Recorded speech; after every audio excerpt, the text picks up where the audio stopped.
नमस्कार दोस्तों, स्वागत करता हूं एक नई वीडियो के साथ। दोस्तों, कल्याण ज्वेलर के स्टॉक में आप लोगों की अगर रुचि है ना, तो ये वीडियो ध्यान से देखना। और इसी के साथ एक चीज और बता दूं, कल्याण ज्वेलर के स्टॉक के अंदर अगर आप लोगों की होल्डिंग है तो आप लोग अभी जरूर ये सोच रहे होंगे कि मैं एक एवरेज कर लूं स्टॉक के अंदर। लेकिन क्या कल्याण ज्वेलर का शेयर यहां से एक अपमूव देगा या नहीं देगा, आप लोगों को अगर ये जानना है। और इसी के साथ जो कल्याण ज्वेलर शेयर के अंदर नई इन्वेस्टमेंट का सोच रहे थे एक अच्छे रिटर्न के लिए, उन लोगों के लिए ये वीडियो बहुत ही खास है। तो ध्यान से वीडियो देखना। इस कल्याण ज्वेलर की आज हम कुंडली खोल के रख देंगे, A to Z इस कल्याण ज्वेलर के शेयर के बारे में आप लोगों को बताया जाएगा। तो सबसे पहले बता दूं कि पिछले एक साल का रिटर्न 8.5% का है। बाकी अगर 6 महीने 5 दिन 1 दिन पहले आपने इन्वेस्ट किया था तो कहीं ना कहीं इस कल्याण ज्वेलर्स के स्टॉक में आप लोगों को नुकसान देखने को मिल रहा होगा। देखिए, किसी भी एक स्टॉक के अंदर जब इन्वेस्टमेंट करते हैं, चाहे कल्याण ज्वेलर की ही हम बात करें,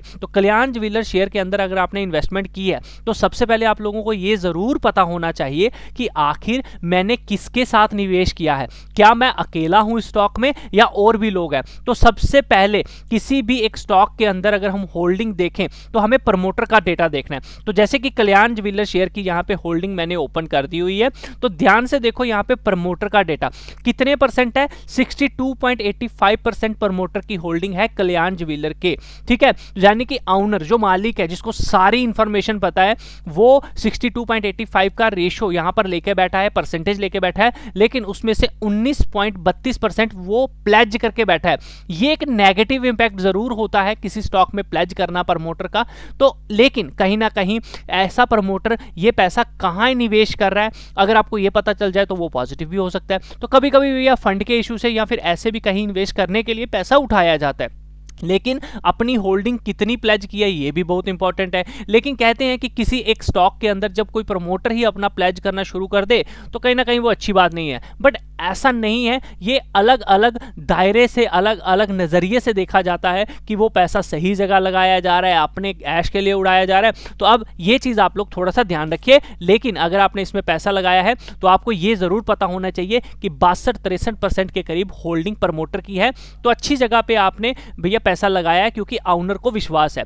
एफआईस होते हैं, उसके बाद एफआईस देखोगे 16.37% है, जिन्होंने एक क्वार्टर के बाद अपनी होल्डिंग को इंक्रीज किया है। एक साल पहले कहीं ना कहीं उनकी होल्डिंग बहुत अच्छी होती थी, बट अभी 16% पे है। लेकिन ये भी एक अच्छी खासी होल्डिंग है, तो डोंट वरी। तो कहीं ना कहीं एफआईस के साथ आप आ रहे हो, क्योंकि एफआईस भी बहुत सोच समझकर किसी स्टॉक में पैसा लगाते हैं।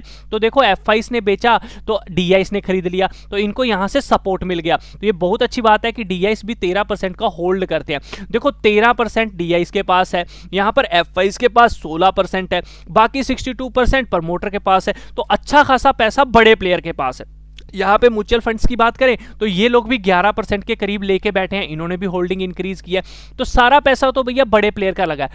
बात रही आप जैसे मेरे जैसे लोगों की, तो 7% के करीब करीब आप देख सकते हो पब्लिक का पैसा लगा है। तो एक चीज तो तय है कि आपने इस कंपनी में अगर इन्वेस्ट किया है, आप अकेले नहीं हो, आप एक बड़े जहाज के साथ हो जिसका पायलट बहुत समझदार है। और इसका पायलट कौन होता है? एफआईस, डीआईएस, प्रमोटर, ये तीनों लोग होते हैं। और म्यूचुअल फंड भी आप कह सकते हो। तो भैया जी, आप देख लो पायलट कितने समझदार है और पब्लिक देखो कितना है। पब्लिक की रेशो बहुत कम है, तो इन्वेस्ट आप लोगों का बिल्कुल सही है। लेकिन कभी कभार ये भी गलत हो जाते हैं। तो क्वार्टरली बेसिस, फाइनेंशियल बेसिस, साल की एंडिंग के बेसिस हम इनकी ना बैलेंस शीट को देखते रहते हैं, जिसके ऊपर इनकी भी नजर रहती है। तो आपको वो भी जानना है। तो अभी तक अगर आप नोटिस करोगे तो कंपनी का जो रेवेन्यू है देखो कितना अच्छा है, अच्छे तरीके से ग्रो हो रहा है, ये बहुत अच्छी बात है। कंपनी का प्रॉफिट बात करो तो जैसा कि आपको पता है, ज्वेलरी में ज्यादा प्रॉफिट तो होता नहीं है, मार्जिन इतना होता नहीं है। तो यहाँ पे देखो, लेकिन कंपनी प्रॉफिट कमा रही है, लेकिन इतना बड़ा बड़ा प्रॉफिट नहीं है, क्योंकि यहाँ पे मार्जिन ज्यादा होता नहीं है। ठीक है, अब क्या इस प्रॉफिट को कंपनी कैश में कन्वर्ट कर पा रही है? तो अगर आप देखोगे कैश में, जी हाँ, कंपनी का जो कैश है वो भी जनरेट हो रहा है। तो ये भी बहुत अच्छी बात है हमारे लिए। लेकिन ये स्टैंड अलोन के बेसिस पे मैंने देख लिया, इसको हम कंसोलिडेशन के बेसिस पे देखेंगे तो काफी अच्छे तरीके से इंक्रीज हो रहा है, यानी कि कंपनी को कैश फ्लो में कोई भी दिक्कत जो है वो नहीं आ रही है। ठीक है, तो यानी कि कंपनी अपने प्रॉफिट को कैश में भी कन्वर्ट जो है कर पा रही है। अब ना एक चीज आती है कि भैया कंपनी के पास पैसा आ कहां रहा है? अपनी मेन सेल्स से आ रहा है, कहां से आ रहा है? तो यहाँ पे देखो 18,000 की जो सेल हुई है, अदर इनकम सिर्फ 73 करोड़ की है। तो ये बहुत अच्छी बात है कि कंपनी का मेन बिजनेस से ही सारा प्रॉफिट वगैरह जो है वो हमें देखने को मिल रहा है। तो इस बात का थोड़ा सा आप लोग ध्यान जरूर रखिएगा। तो बहुत अच्छी बात है कि कंपनी को ऑपरेटिंग एक्टिविटी में कोई दिक्कत नहीं आ रही है, पैसा इनके पास आ रहा है, जो प्रॉफिट बना रहे हैं वो पैसे उसको कैश में भी कन्वर्ट ये कर पा रहे हैं। तो बहुत अच्छी बात है। इसके अलावा देखो हमारे पास आ जाती है कंपनी की एक बैलेंस शीट। ठीक है, बैलेंस शीट के पहले मैं आपको बताना चाहूंगा कंपनी का कर्जा। तो कंपनी के ऊपर अगर आप कर्जे की बात करो, ठीक है, तो मैं आप लोगों को डेब्ट टू इक्विटी रेशो जो है वो कंपनी की बताना चाहूंगा। तो जैसे कि आप यहां पे देख पा रहे हो कंपनी का जो कर्जा है वो 0.79 है। ध्यान रखना जब भी ये रेशो 1 के ऊपर होती है वो कंपनी थोड़ी रिस्की होती है, बट कुछ कंपनियां लोन लेके ही, कर्जा लेके ही काम करती हैं। तो फिर मैं आपको बोलना चाहूंगा नजरिया बहुत जरूरी होता है कि आप किस कंपनी को देख रहे हो, किस सेक्टर को देख रहे हो। कुछ सेक्टर ऐसे होते हैं जो कर्जे के बिना काम ही नहीं कर सकते और कुछ सेक्टर होते हैं जो बिना कर्जे के भी काम करते हैं। तो यहां पर आप देख सकते हो 0.1 की रेशो के नीचे है, तो यहां पे इतनी ज्यादा रिस्की नहीं है, लेकिन फिर भी थोड़ा सा रिस्क आप लोगों को जरूर बना रहेगा। लेकिन इसके साथ आपको यह भी देखना है कि अपने कर्जे को ये खत्म कर रहे हैं, ये बहुत अच्छी बात है हमारे लिए। तो ये एक पॉजिटिव संकेत है। तो आने वाले समय में आपको एक अच्छा रिटर्न इसमें अभी भी देखने को मिल सकता है। अब आ जाते हैं हम इसकी बैलेंस शीट के ऊपर। तो बैलेंस शीट को भी हम कंसोलिडेशन बेसिस पे देखेंगे। तो जैसा कि मैंने आपको इसके अंदर एक चीज बताई, क्या बताई कि इसका जो कंपनी का कर्जा है, कल्याण ज्वेलर शेयर का जो कर्जा है वो कहीं ना कहीं 0.79। तो यहां पे आप देख पाओगे कि किसकी इक्विटी शेयर कैपिटल 1030 करोड़ की है। रिजर्व एंड सरप्लस देखो इंक्रीज हो रहा है, ये बहुत अच्छी बात है। यहां पे कंपनी अपने पास रिजर्व रख रही है। इसके अलावा अब मैं कर्जे की बात कर लेता हूं, तो लॉन्ग टर्म बोरिंग जो है वो नहीं है, शॉर्ट टर्म बोरिंग इन्होंने की हुई है 3317 करोड़ की। ये है आने वाले समय में अगर आप नोटिस करो 35, 31, 33, 35 फिर से 33, तो यानी कंपनी इसको खत्म करने की कोशिश जो है वो कर रही है। ये बहुत अच्छी बात है। ट्रेड पेएबल होता है जो इन्होंने ट्रेड वगैरह किया उसका पैसा इन्होंने आगे देना है, आगे पेमेंट जो है वो करनी है, वो अभी तक की नहीं है। तो ये भी इनकी एक लायबिलिटी होती है, ध्यान रखना। अब इसके इवज में इनके पास क्या आना है हमारे ना, ये जानना भी बहुत जरूरी है। देखो इन्वेंट्री गोल्ड की है भैया, अच्छा खासा गोल्ड आप कह सकते हो इनके पास होगा, लेकिन ये ना इसको मैनिपुलेट कर सकते हैं। तो मैं इस फिगर के ऊपर भी कभी भी नहीं जाना पसंद करता हूं। मैं कहता हूं ट्रेड रिसीवेबल 328 करोड़ इनके पास आने वाले हैं, कैश एंड इक्विवेलेंट 975 करोड़। तो इसको अगर देखते हो ऊपर की 3100 की इनकी कैश एंड रिजर्व देखते हो तो कंपनी कहीं ना कहीं एक कैश रिच है। तो डोंट वरी, फंडामेंटली भी ये कंपनी अच्छी है, इन्वेस्टमेंट के हिसाब से ये कंपनी अच्छी है क्योंकि अच्छे खासे इसमें होल्डर जो है शेयर होल्डर बैठे हुए हैं।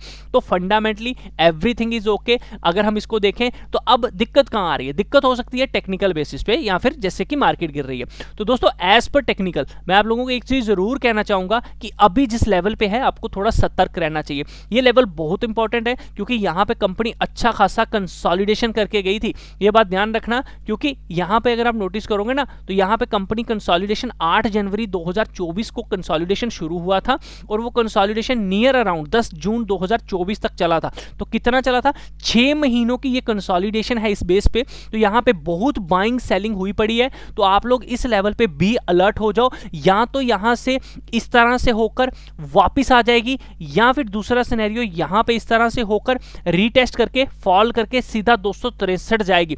तो be active on this level 414 से 396 के लेवल के ऊपर बी अलर्ट हो जाओ। यहां पे कोई ना कोई एक कैंडल बनेगी, यहां पर कोई ना कोई एक पैटर्न बनेगा जो आपको संकेत देगा कि मुझे इस लेवल पे करना क्या है। तो बी रेडी, जिन्होंने इन्वेस्टमेंट करके रखी है वो भी रेडी रहो क्योंकि कहीं ना कहीं आपको एग्जिट करने का भी चांस यहां पे मिलेगा, कहीं ना कहीं आपको एग्जिट करना पड़ सकता है। दूसरा, जो फ्रेश एंट्री करना चाहते हैं उनके लिए अच्छा मौका है रिवर्सल का। देखो जिस तरह से फंडामेंटली अच्छी कंपनी है, आई बिलीव दैट अगर आपके पास अच्छी खासी कैपिटल है आप 10% बिना सोचे समझे इन्वेस्ट कर दो, बाकी वेट करो एक रिवर्सल का। रिवर्सल आता है तो बाइंग कर लेना, अदरवाइज अवॉइड करना। जिन्होंने ऊपर के लेवल पे लिया हुआ है, फंसे हुए हैं अच्छे खासे ऊपर के 700 के लेवल पे, जी हाँ उनके लिए एक मौका जरूर है एक एवरेज करने का एज पर फंडामेंटली, जैसे कि अच्छी कंपनी है। क्योंकि फंडामेंटली स्टॉक जो होते हैं ना बड़ी जल्दी रिकवर भी हो जाते हैं आने वाले समय में, कुछ समय जरूर लेते हैं बट उनको रिकवर जरूर होना है। लेकिन हाँ अगर आप एक फास्ट रिटर्न चाहते हो तो आपको क्या करना पड़ता है, आपको ना टेक्निकल बेसिस पे थोड़ा सा खेलना पड़ता है। जैसे कि आप वनडे का चार्ट इसमें अगर लगाओगे तो आपको दिखेगा बहुत अच्छा एक पैटर्न बन रहा है वनडे के बेसिस पे, ये वाला।